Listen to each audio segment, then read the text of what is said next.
Vamos ficar de pé, irmãos. O verso 16 da carta aos Efésios diz: do qual todo o corpo, bem ajustado e ligado pelo auxílio de todas as juntas, segundo a justa operação de cada parte, faz o aumento do corpo para a sua edificação em amor. Grande Deus, Pai amado, nós te damos graças, porque podemos ainda nos levantarmos e lermos a tua palavra, ainda podemos cantar, ainda podemos orar, ainda podemos decidir.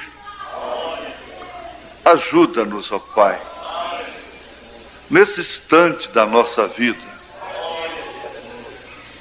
Nós teríamos que dizer que é o momento mais crítico que o corpo de Cristo tem vivido na terra, em todos os tempos. Isso não é aqui em Goiânia, não é aqui no Brasil só, mas é em toda a terra. Hoje ele é o corpo mais enfermo que existe. É o único que sabe que realmente está errado quando erra. É o único que pode lutar, debater contra as grades, como aquela águia estava debatendo ali naquele horto, mesmo se ferindo, por causa da natureza dela. Ela sabia que ela podia voar, se ela fosse solta. E Paulo chegou a escrever: eu, o preso do Senhor. Nós te pedimos que nos dê a graça, Senhor, de sentirmos a tua presença aqui, saboreá-la, Senhor, com nossas almas, e que possamos decidir pelas coisas certas, tomarmos decisões corretas, precisas,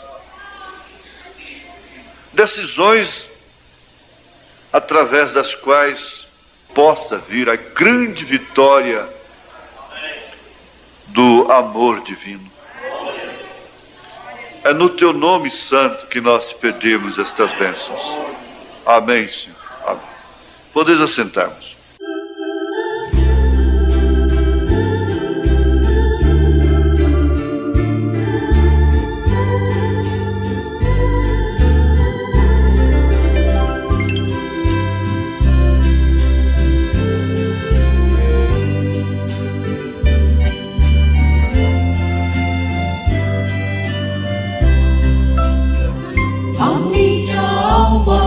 Estava muito cansada quando estava lá no mundo de aflição. Não tinha paz, era cedo e desprezível, e muito triste era o meu coração. Andei demais a procurar felicidade e não achei um caminho ideal. Eu não sabia que Jesus era o caminho e nele havia o amor celestial. Agora eu engrandeço este nome. Quem é Jesus, aquele que me salvou? Estou feliz e vou segui-lo eternamente. Somente Ele lá do mundo me tirou.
Estou feliz e vou segui-lo eternamente. Somente Ele lá do mundo me tirou.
Amém.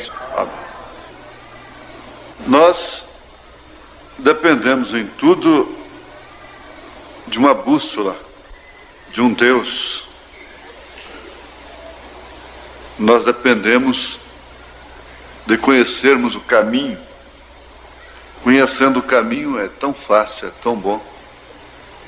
Mas não conhecendo é custoso.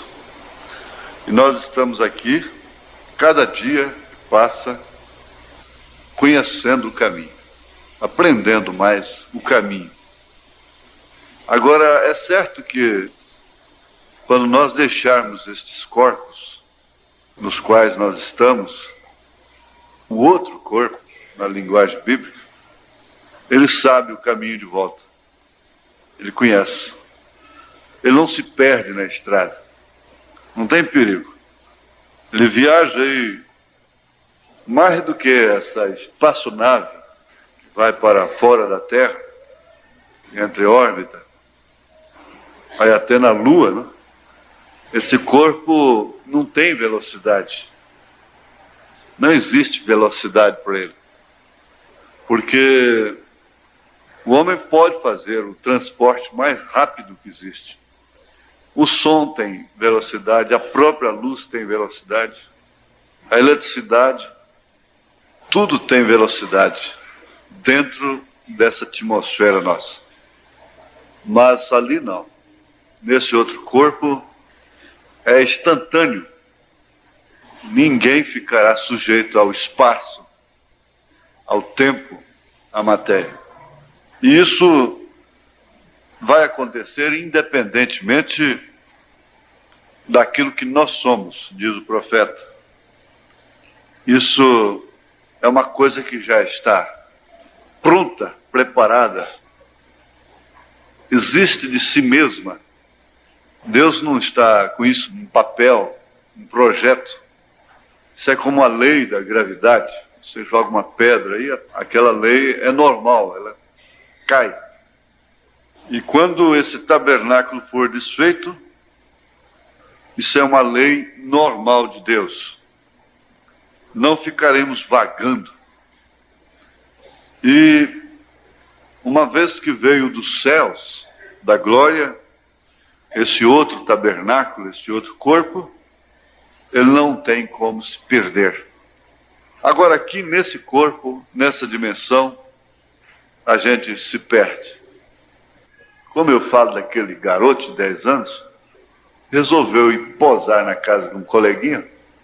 Lá pelas 10 da noite, ele resolveu dar um telefonema para a mãe. Ora, quando você está lá, você sabe que você está vivo. Você sabe que tudo vai bem com você. Você sabe o que está acontecendo com você, mas o seu povo não sabe. Quer dizer, sua família não sabe o que aconteceu. Se soubesse que você está bem, tudo bem. Então assim ficam os que não têm esperança quando um ente querido morre, parte. O espírito sabe o que está acontecendo com ele. A família não sabe. E aí começa a recomendar a alma. Não adianta. Morreu, acabou. Onde está, está mesmo. Ninguém tira. Não tem reza mansa nem brava. Nem vela. Eles mesmos dizem, nem choro nem vela. Está escrito que ao homem está ordenado morrer uma só vez e depois vem o juízo. Não importa o quanto eles queiram provar a suposta reencarnação, o suposto purgatório, mas não tem jeito. Para que enganar? Se o problema pode ser solucionado agora, por quê? E é tão simples. Bom, quando você partir, você tem que deixar essa mensagem. Ó, ninguém incomode comigo mais. Porque também não adianta. Do qual todo o corpo, bem ajustado e ligado pelo auxílio de todas as juntas, segundo a justa operação de cada parte, faz o aumento do corpo para a sua edificação em amor. Eu pensei sobre silêncio e às vezes eu mesmo adquiro certos tópicos tão contradizentes um com o outro, parece que não casam, né? Mas nós não vamos ficar presos a tema, a um título, né? E vamos começar lembrando-nos de que o corpo é um conjunto de membros vivendo um em função do outro.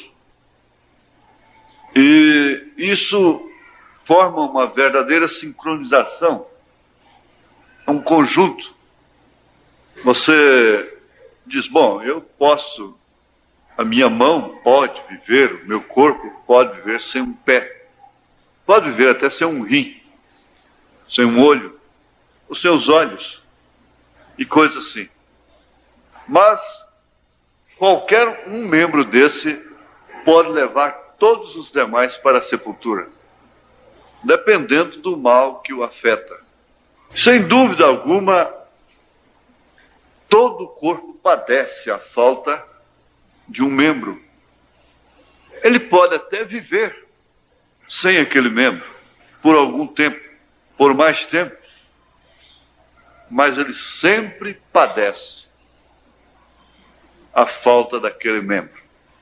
Mesmo a sua falta ativando mais outro sentido, o corpo continua sofrendo a sua falta.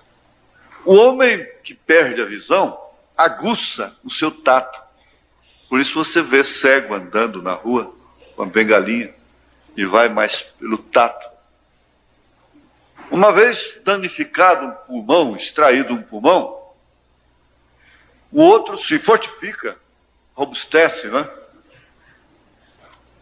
Quando você tira um rim, o outro assume com mais atividade a função. Ele corresponde com a falta do outro. Mas, de todos os modos, o corpo sofre a falta. Porque, para começar, houve uma morte parcial daquele corpo. Aquela mão que foi amputada, ou braço, ou perna, morreu. Aquele rim morreu. E ele está aguardando, tanto quanto um corpo completo aguarda, quando morre, a ressurreição. Ele simplesmente teve uma morte precoce, ele morreu antes do restante do corpo. Porque o homem tem que ter a morte cardíaca, cerebral, paralisar todo o seu sistema sanguíneo, para então ser sepultado definitivamente, como uma morte total. Mas com tudo isso você sabe Jesus disse que nem mesmo um fio de cabelo. Você pode perder todo o seu cabelo, mas nem um fio dele se perderá. Porque ele faz parte do seu corpo. Agora, isso seria um reencontro, alegria do reencontro, mas essa separação, sem dúvida alguma, operou através de um silêncio. Houve um silêncio. E você sabe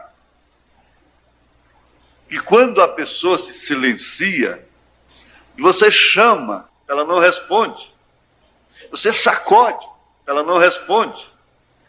Você então toma seu pulso, põe o ouvido no seu peito e não quer concordar. Não aceita por dentro, mas constata que é fato. Está morta, silenciou-se, não fala mais. Haverá um silêncio. Por quanto tempo, não sei.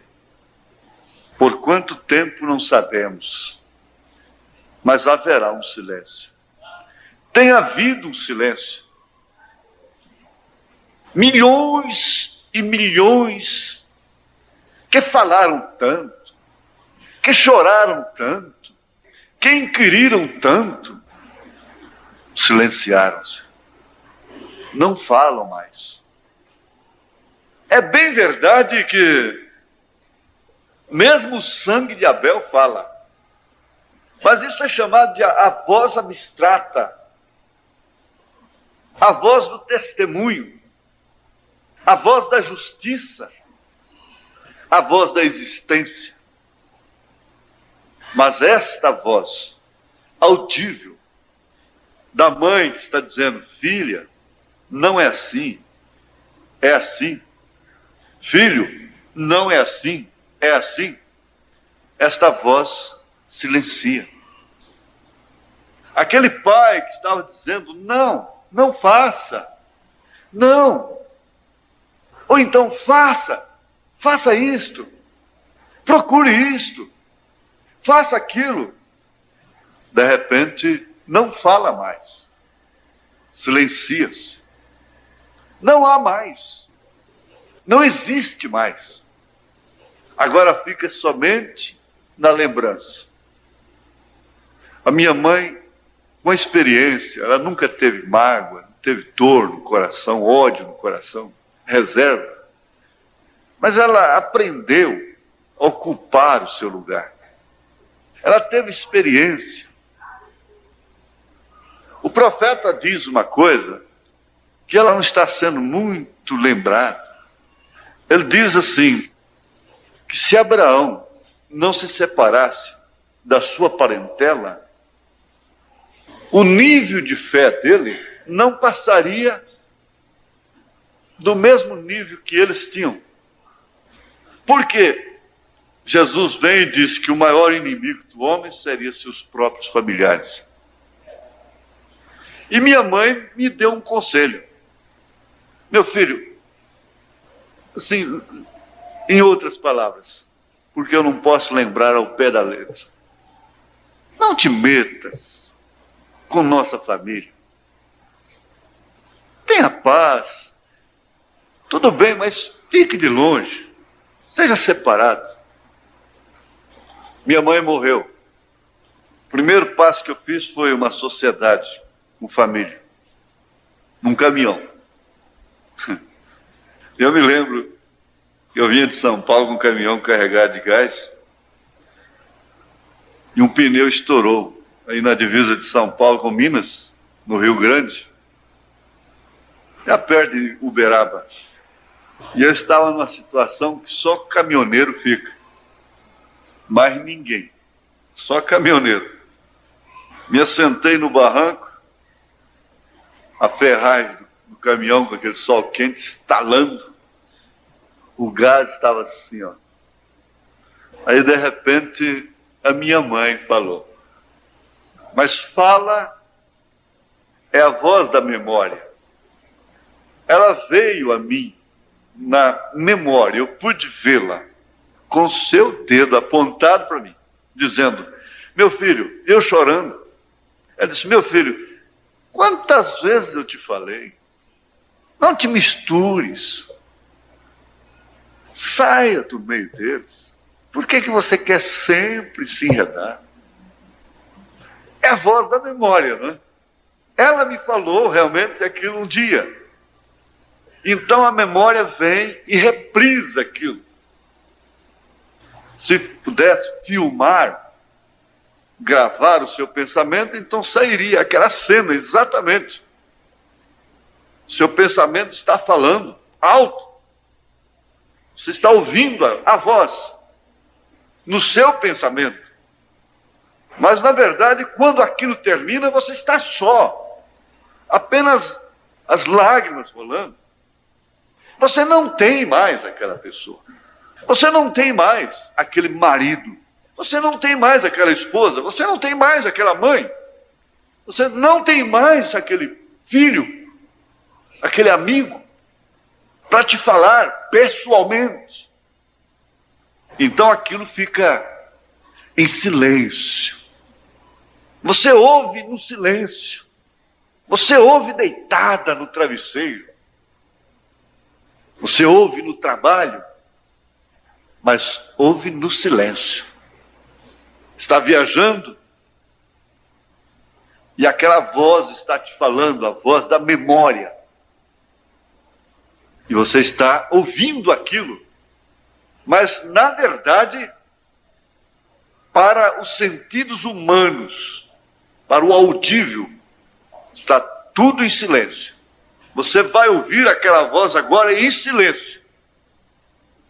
Não é de outra forma que o Espírito de Deus pode operar através de sua igreja, ou na sua igreja. Você vem aqui e, na verdade, você ouve essa voz. E Deus te fala. Você diz: pois bem, até aqui parece que o homem está até sabendo o que eu estava precisando de ouvir hoje. Parece até que contaram para ele. E você sofre uma emoção, a emoção do momento. Mas sai ali, faz um companheirismo, e vai indo, e às vezes quando chega em casa, já não se lembra de mais nada, já se esqueceu de tudo. Mas você vai notar uma coisa, que às vezes você deita, ora, faz a sua oração, e deita, e repousa, e relaxa seu corpo. Aí de repente, começa a ouvir novamente. E aí você vai revivendo, sinal de que aquela voz ficou gravada na sua memória. Ela ficou no seu coração. E então aquilo começa a reviver. E você vai ligando melhor uma coisa com outra, que aliás é a característica da ovelha, do ruminante. O crente, filho de Deus, é um ruminante. E não há coisa melhor para quem gosta. Aliás, muitos não sabem, nem se gostam se não gostam. Você está familiarizado com animais ruminantes, com o gado, por exemplo. E durante o dia, esse boi, essas vacas, não param de pastar. É o dia inteiro pastando. Mas, de repente, vai para o maiador. E lá se deitam, e você vai ver então uma coisa. Logo estão espumando a boca. Tira aquele suspiro profundo. Espumando a boca. E mastigando. Mastigando o quê? Está ruminando. Isso quer dizer que volta. Vai voltando o alimento, a relva, o capim. vai voltando, faz o bolo alimentício realmente. E ali vai a noite toda. E aquele cheiro gostoso. E quem está no meio do gado não tem nem medo. Não sente frio. Se sente abrigado. Mas é importante a natureza do ruminante. E justamente na hora do silêncio, quando tudo está quieto, então está ali, quietinhos, ruminando. Maria, por exemplo, de acordo com as Escrituras, ela era uma ruminante. Ela foi guardando tudo no coração, diz a Bíblia. Foi guardando, porque ela precisava daquilo na hora em que ele não falasse mais, na hora em que ele não podia mais falar, na hora que ele estava distante, na hora que a contradição caiu, que o escândalo desceu, ali estava a voz. Esse segredo da voz é importante. O homem fala com a mulher, ela fica com aquela voz gravada, mesmo pelo telefone. E assim, muitos exemplos na vida da voz, o significado da voz é super importante. Nós não podemos enfatizar o suficiente o significado da voz, porque a voz, ela toma mais sentido realmente na hora do silêncio. Ela domina, ela se apraz, e ela estabelece, ela produz os seus efeitos exatamente depois que o barulho passa, depois que a emoção cessa, depois que os gritos se vão. Então cai o silêncio. Aí então é hora da voz valer, falar. No silêncio. A voz que fala no silêncio é a voz que domina, é a voz que determina. Enquanto a filha, o filho, a esposa, o marido, seja quem for, estão agindo somente pelo que ouve da mãe, pelo que ouve do outro, pelo que ouve da autoridade, daquele que é superior a si, isso aí forma parte legal. Isso aí é a parte legal da vida. Mas quando aquela voz faz realmente o seu trabalho por dentro, é difícil. Aí muda tudo. Muda completamente o quadro. E Jesus disse que as suas ovelhas conhecem a sua voz, ouvem sua voz, porque Jesus não está te falando, não é somente quando um pregador está pregando eloquentemente, mexendo com suas emoções. Realmente você vai provar que Jesus te falou é depois, é no dia a dia, é lá na prática. E tem uma coisa, ele só faz isso no silêncio. E numa casa onde não podem calar a boca e ter um respeito mútuo, recíproco, e cada um falar de uma vez, o Espírito Santo não está ali. O Espírito Santo não fica onde há gritaria. O Espírito Santo não fica onde todos falam ao mesmo tempo. Podemos ter questões, mas quando se tranca no escritório, numa sala, quando se senta numa mesa para conversar, que cada um fale por sua vez. A gente usa até ter um papel, e a pessoa lá cita uma coisa que não é assim. Anota aí, irmão, anota aí. Esse item, vai anotando, vai fazendo itens. Depois, ao que chegar a sua vez, você vai falar. O Espírito Santo só fala, só decide quando nós podemos nos calar. Ele não fala ao mesmo tempo. Ele não tenta abafar nossa gritaria. Ele não tenta abafar a nossa voz. Ele só fala depois que nós calamos. E você pode notar isso. Você grita, você discute, você faz tudo isso. Você entra num período de silêncio, de separação, vira as costas, entra para o quarto, vai para o trabalho, sai para a rua, vai para a viagem, de repente, aí ele começa a falar. Agora, você pode entender que ele também tem razão, que ela também tem razão, não é só você que está certo. Aí você começa a falar com você mesmo. Espera aí. É quando o Espírito Santo começa a falar. Ele não fala. Ele não decide. Ele não determina de forma alguma. Enquanto nós não calamos.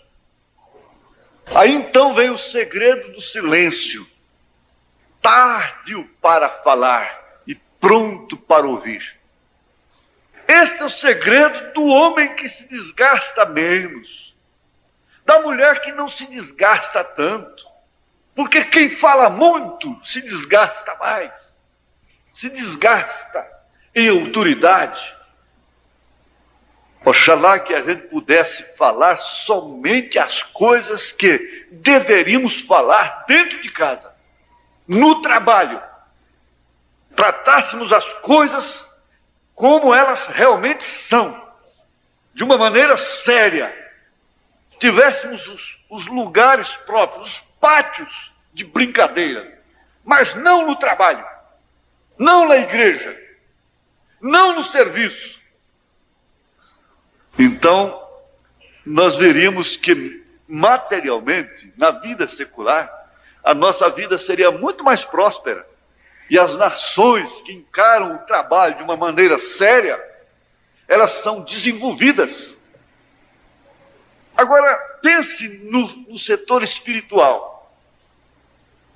As coisas mais profundas da vida se manifestam exatamente em silêncio. O sol nasce em silêncio. O sol manda na terra. O sol rege a vida vegetal, a vida animal. Nada pode viver sem ele. No entanto, ele não dá um grito sequer. Nunca se ouviu um grito do sol. Nunca se ouviu o sol falando alto, gritando. No silêncio, você pode ir lá, torcer o pescoço do galo, cortar o pescoço do galo, para o dia não amanhecer, para o sol não sair, mas pode sair, destroncar os pescoços de todos os galos que existem na terra. A aurora romperá, o sol nasce, silenciosamente, manda os seus raios, e ali está exatamente a sua mensagem. Aquilo é uma voz, é a voz da vida, é a voz da inteligência, é a voz da sabedoria, é a voz do poder, é a voz dos raios elementares da vida, é a voz do ultravioleta. Bem-aventurado aquele que pode ouvir no silêncio a voz que fala no leito. Às vezes, a pessoa tem que ir para o leito de dor para poder ouvir a voz de Deus. Tem que parar numa cadeia para ouvir a voz de Deus. Tem que sofrer um acidente para poder ouvir a voz de Deus. Deus não pode falar, porque não tem tempo, porque não posso ouvi-lo, porque eu estou cheio de vozes. Já quase não posso distinguir mais qual é a sua voz. Num século em que há milhares e milhares de vozes no mundo religioso, ventos de doutrinas, confusão religiosa, quem pode conhecer a mensagem, a voz verdadeira? senão os eleitos filhos de Deus. Você passa uma noite no mato, uma noite escura no mato. Você percebe que assim que vai aproximando a hora do sol, da aurora romper, a noite escurece mais. Ela aperta mesmo. É o que está acontecendo com o mundo. Mas deixa vir um astro, uma estrela muito bonita, surgindo lá, um pouco antes do sol. Você não confunde, não tem jeito de confundir.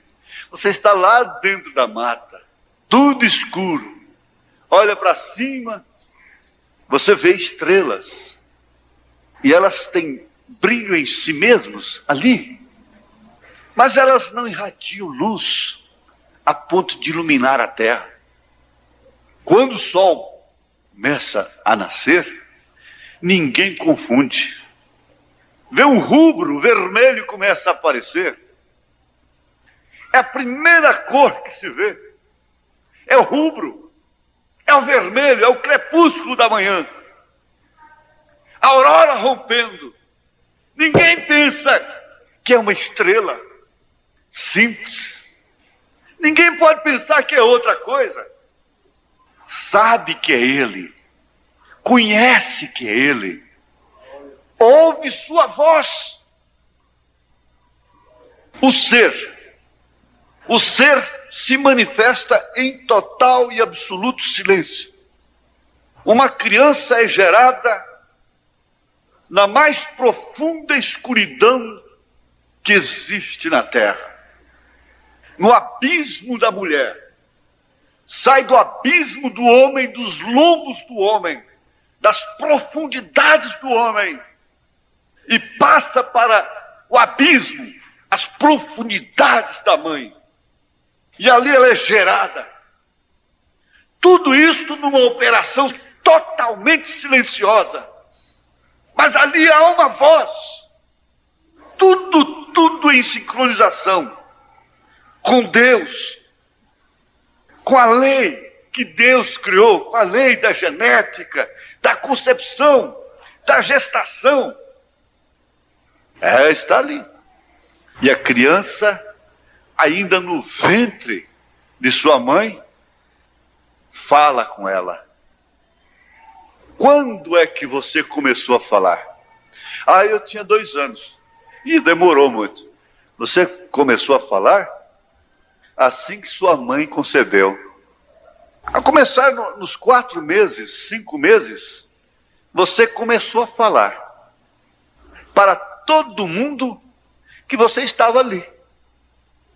Em silêncio total, ela vai passando ali e você estava falando: Ei, eu estou aqui, ó. Ei, eu estou aqui, ó. E na medida que foi passando, você foi aumentando essa voz. Ela foi ficando mais alta. Ei, eu estou aqui, ó.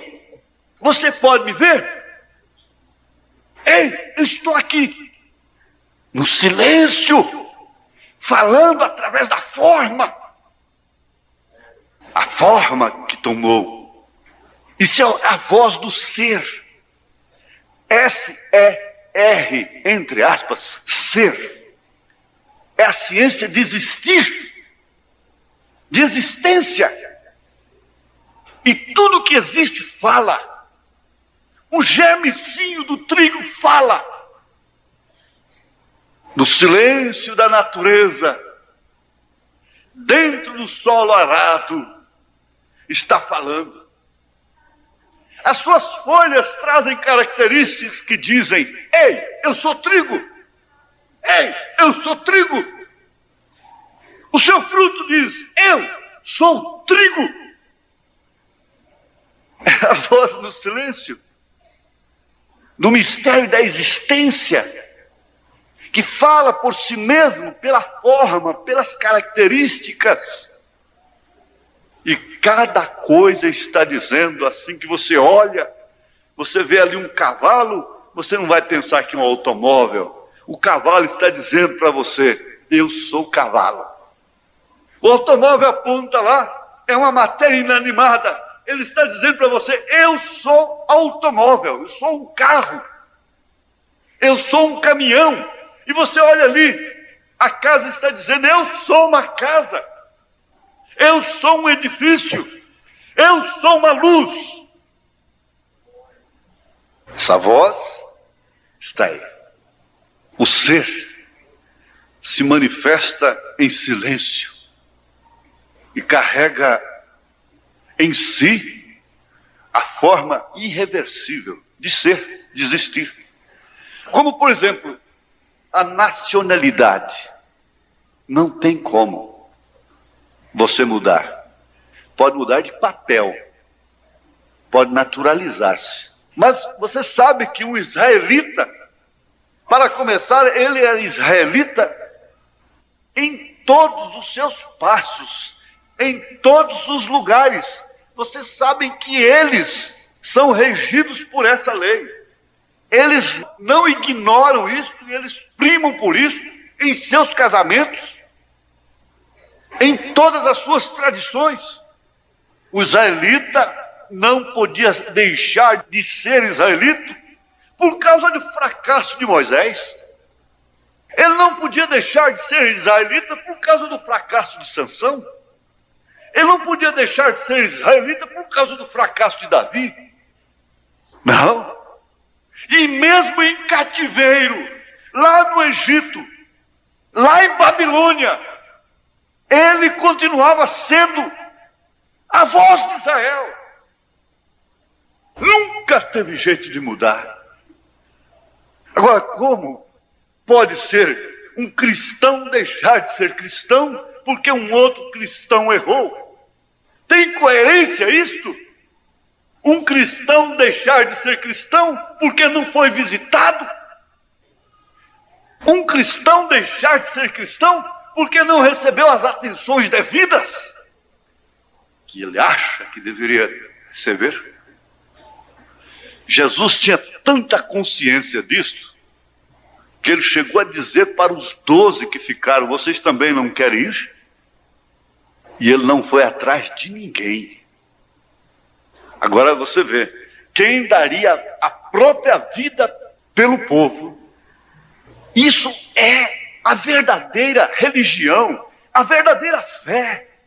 É a igreja que está sendo trabalhada no sofrimento, na experiência, e está ouvindo coisas que não são, coisas que simplesmente para atender os seus afetos, os seus sentimentos, mas ouvindo coisas que alicerçam, que realmente podem ser vozes.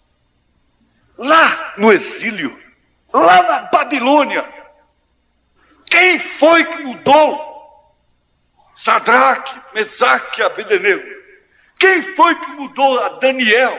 Quem pôde mudar a José lá no Egito?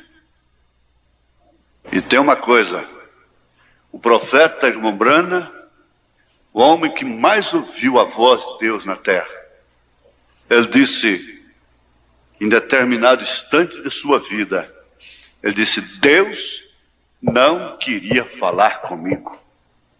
Ele disse, Deus puxou a cortina, virou as costas e não queria falar comigo na hora mais terrível da minha vida.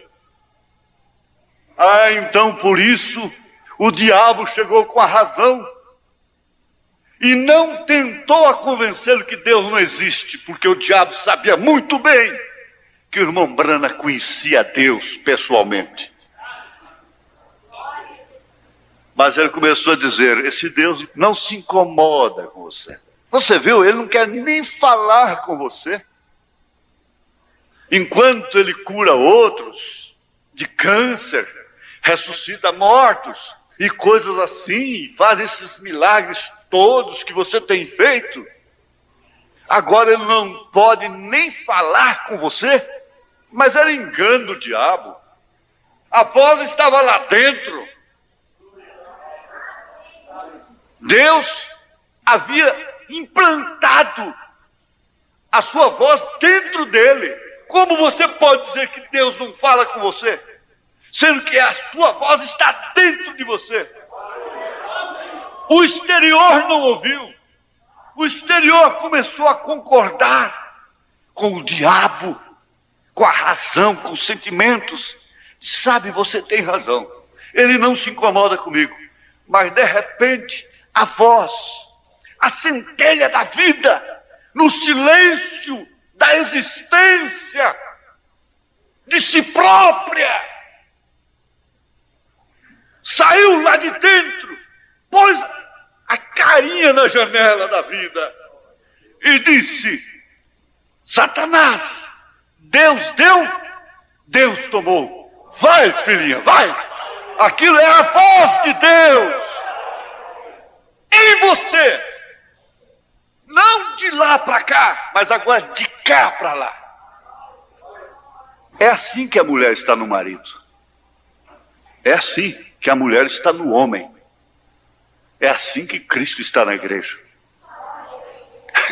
Não tem como.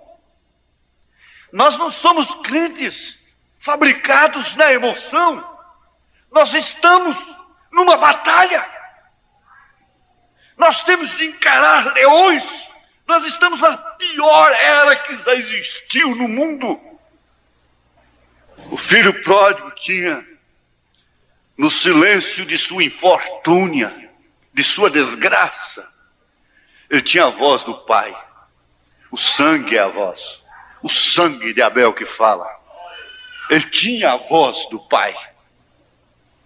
Sujo, perambulante, faminto, desprezado, exalando mau cheiro, tinha a voz do pai dentro dele.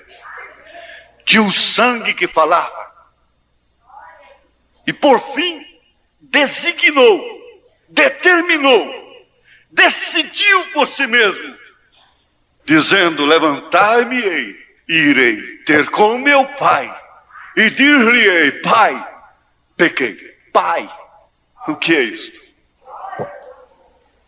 Ora, se você diz pai, como espera ser tratado como um jornaleiro? Se você vem e diz pai, essa voz não é sua. Essa voz é dele próprio. É o seu sangue. E os filhos de Deus são conhecidos.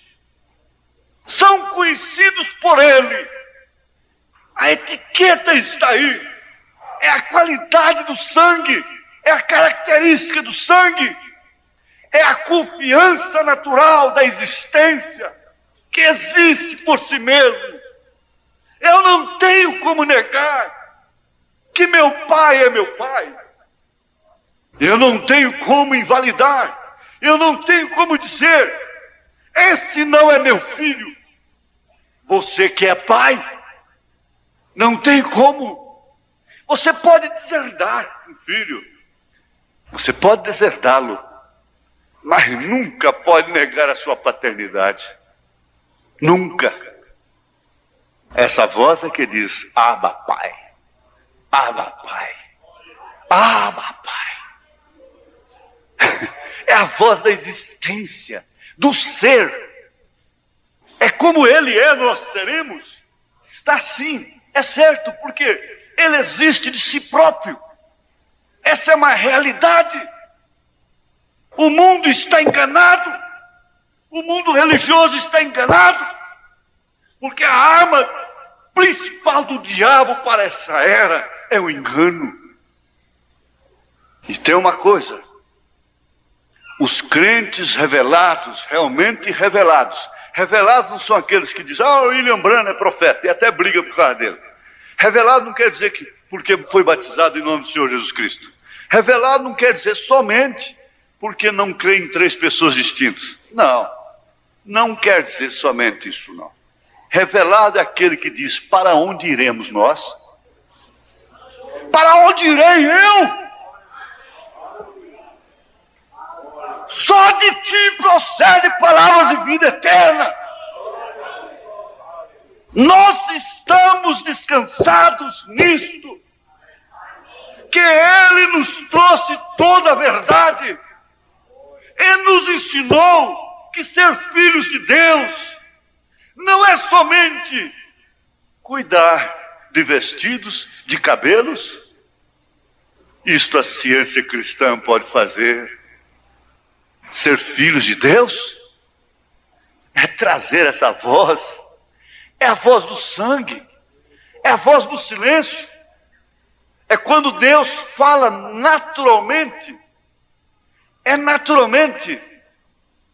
longe do seu marido, longe de seu pai, longe de sua mãe. Você tem aquela voz dentro de você. Cada moça deve ter a sua própria voz dentro de si. Nem a mãe, nem o pai, nem quem quer que seja pode obrigá-la. A Constituição brasileira não obriga. Se um regimento escolar obriga, a Constituição não obriga. Respeita a fé. Você deve carregar a sua voz, a sua própria determinação. Consulte a voz que você tem lá dentro. Lá no silêncio da sua vida. Você conhece aqueles momentos de silêncio? Que você não fala com ninguém? Que você não tem uma voz no telefone? De uma amiga? De um amigo? Quem foi que falou lá dentro do calabouço com José no Egito? Quem foi que o levou a tomar tal posição lá no palácio? Você carrega isto. Você não se sente no prejuízo quando todos falharem.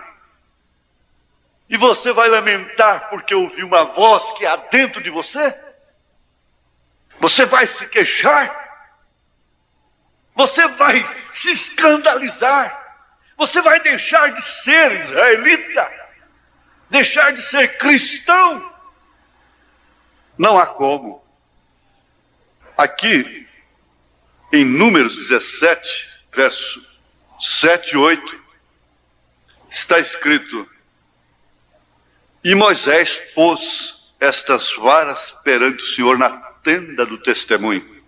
Sucedeu, pois, que no dia seguinte Moisés entrou na tenda do testemunho, e eis que a vara de Arão, pela casa de Levi, florescia, porque produzira flores, e brotara renovos, e dera amêndoas.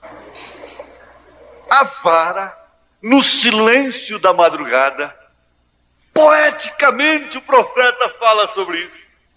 Justamente quando a terra descansa e que o sereno vem refrigerá-la, a vara reverdecia, sendo a voz capital, determinante, decisiva a respeito do sacerdote. Oxalá que todos os ministérios fossem aprovados por esta voz. A voz do silêncio é que capacita a enfrentar o inferno, a pegar em serpentes, a conviver com os leões, com as cobras, falsos obreiros, falsos irmãos, ventos de doutrinas, sem cair na tonteria, sem segurar o povo em tonterias. É essa voz que caracteriza o ministério de uma igreja. Aleluia! Isso é existência por si mesmo. Existe. Aquilo existe. Não é manufaturado. Não é fabricado. Veja que em 1 Reis, capítulo 6, verso 7. Isso é tão bonito. É tão bonito, tão maravilhoso. E edificava-se a casa com pedras preparadas, como as traziam, e se edificava, de maneira que nem martelo nem machado, nem nenhum outro instrumento de ferro se ouviu. Silêncio. Na casa, quando a edificavam, não havia barulho. Águas profundas não fazem barulho. O templo foi construído em silêncio. Você foi gerado em silêncio. Por que tudo que vai fazer tem que ser com histerismo, com gritaria, com lamúria, com murmuração? Quando Deus sempre faz as coisas no silêncio. O queijo se cura no silêncio e no tempo. O leite talha no tempo certo, silenciosamente. A experiência vem no silêncio da vida. No sofrimento. Você sofre as metamorfoses da vida. A puberdade, a adolescência. A moça tem suas fases diferentes. Sofre suas transformações. Em pleno silêncio. Mas tudo aquilo é uma voz. Você está moça. Você já é moça. É a voz da existência. É a voz de ser. É a voz de existir. Você não é abstrato. Você existe. Você é concreto. Pode ser palpado. Coisas palpáveis são tangidas pelas palpáveis. Coisas abstratas serão tangidas pelas abstratas. Amor corresponde a amor. É voz. É voz do esconderijo. Naquele esconderijo que tem um eco, que forma uma melodia, que inspira uma poesia e que produz os mais belos hinos e as mais reais e verdadeiras cenas de amor, que são as atitudes da vida, no dia a dia, na consideração mútua, de um para com o outro, no tratamento pessoal, na maneira de se falar, na maneira de agir, na maneira de se portar. Voz. Ela tinha uma voz dentro de si, que diz: se eu tocar na orla do seu vestido, serei curada. Aquilo não era uma sugestão, era uma voz. E quando ela tocou, outra voz respondeu. E o sangue estancou na hora. Ela não foi curada depois que Jesus falou, que ela ouviu a voz audível de Jesus. Ela foi curada justamente na hora que sua voz fez contato. Aquela mulher é uma voz que fala até hoje. Amém? Você é a voz da sua casa? Na gritaria ou no silêncio? No silêncio da mulher do presunto. A construção do templo não tem barulho. Nem martelo, nem serrote. Nem machado. Nem coisa alguma emitiu som. Mas lá ficou uma voz. E a construção do templo quer dizer justamente a construção da igreja de Cristo, do seu corpo.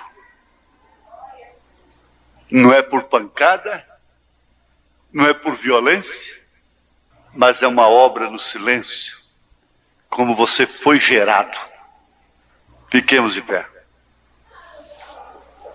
Se a doença vem sem voz, sem alarde, às vezes em silêncio, e logo ela fala através de suas manifestações, das dores, mas também a saúde vem no silêncio. Vem saúde a hora que você entra aqui. Vem saúde. A saúde está com você. A vida abundante está com você. E nós podemos viver todos os dias da nossa vida aqui sadios. Não é porque eu tenho uma dor aqui que eu sou doente. Eu não sou doente. Você não é doente. Pode ver que você tem essa voz dentro de você. A voz de que Ele levou sobre si as nossas enfermidades. Que Ele carregou sobre si os nossos pecados. Não é aquela voz do menino assoviando dentro do cemitério para dizer que não estava com medo, mas na verdade estava com medo. Não é aquela citação do sangue de Jesus Cristo como medo do diabo, como medo da praga, da feitiçaria. Não, nem precisa falar. Essa voz está dentro. Você sabe que o abstrato, ele pode perceber, ouvir o abstrato, a reação do subjetivo, daquilo que é escondido, pode ser percebido pelo subjetivo, pelo que está escondido do outro lado. Então isso está dentro de você. Você carrega saúde. Você pode sofrer do coração. Paulo chegou a dizer: eu prefiro partir por estar com Cristo, porque isto é muito melhor. Mas por amor de vós eu vou ficar mais um tempo. Aleluia! Faça uso de sua saúde. Faça uso. Não é como uma sugestão.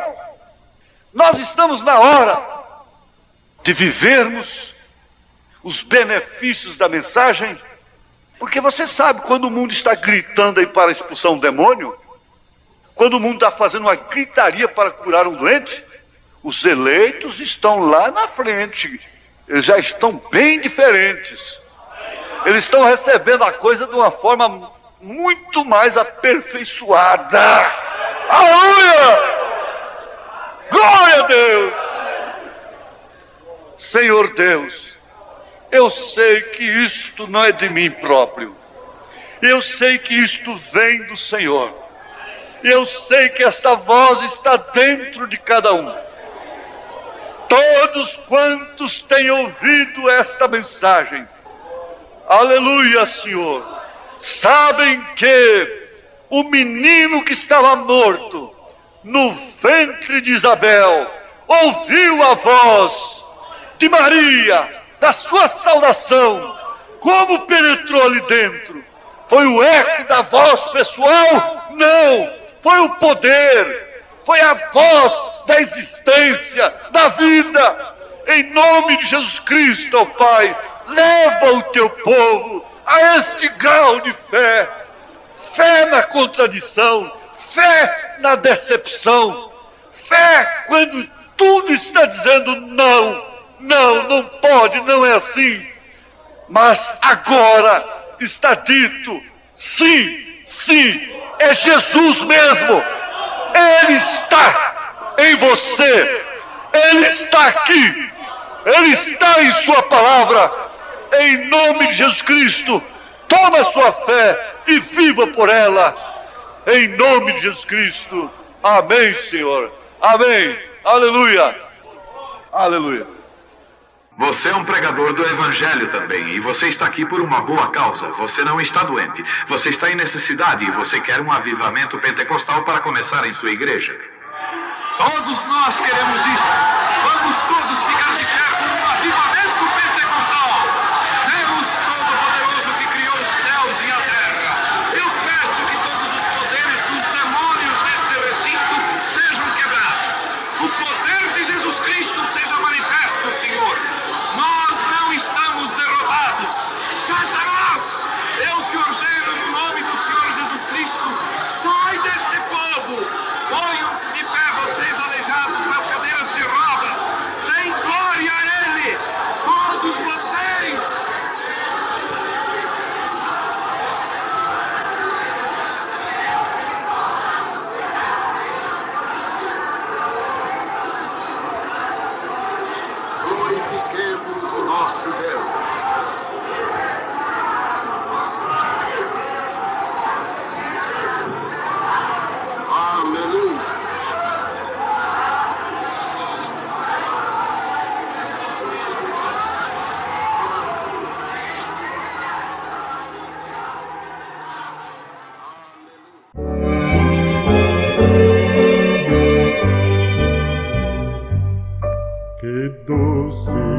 Vem, meu Senhor, voz de amor tão terna e graciosa, que enche o coração da consolação que só o crente goza.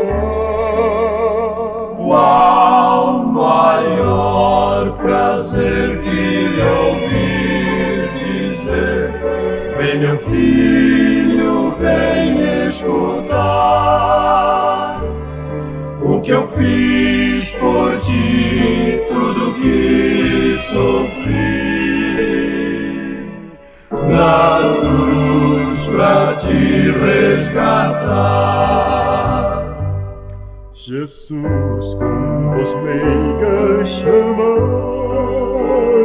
a envidar muito grandes esforços para me fazer sua voz saber e andar sem mais remorsos. Qual maior prazer que lhe ouvir dizer: vem, meu filho, vem escutar o que eu fiz por ti, tudo que sofri na cruz pra te resgatar.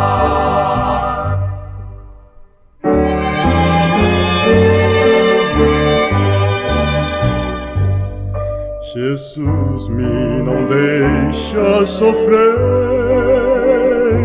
sua voz me ensina o caminho de vencer o mal com brandura tal que nunca estou sozinho.